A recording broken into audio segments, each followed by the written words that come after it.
Magandang araw mga kababos. Narito ang latest news ngayon sa PBA. Troy Rosario may napili ng team kung saan siya maglalaro sa Commissioner's Cup. Coach Chot Reyes may magic bunot na player. At Barangay Ginebra may bad news sa do or die Game 6 nila.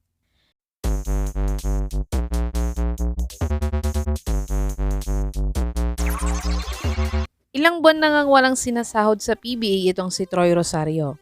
Dahil hindi pa nga siya nakakapili ng team matapos siyang maging unrestricted free agent. 6 na teams na nga ang nag-offer sa kanya nitong off-season ng Governor's Cup. Ngunit, kanina ay ayon nga sa mga text messages niya kay Sir Homer Saison, ay nakapili na daw siya ng team na kanyang paglalaruan, pero gusto niya na lang daw munang mag-enjoy kasama ang pamilya niya at secret lang daw muna kung anong team ito. Pero may clue na nga si Sir Homer sa next team ni Troy na a rich team just got richer. It's a tale as old as time in the PBA.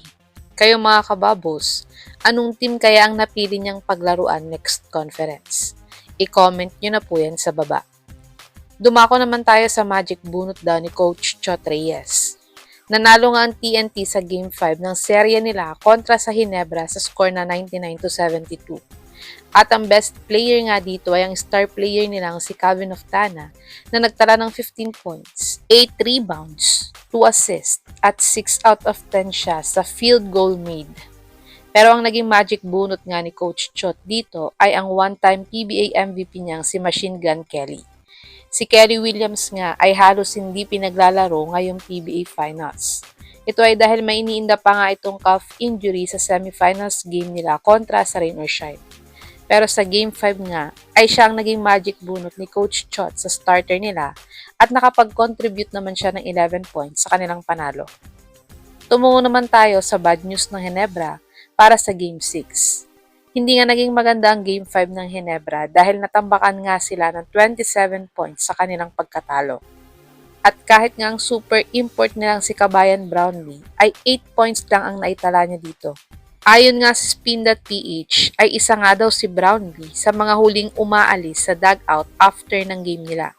Pero kagabi daw ay maaga daw siyang umalis at may nag-escort pa daw sa kanyang 2 Coliseum bouncer at paika-ika daw itong naglalakad papunta sa kanyang van.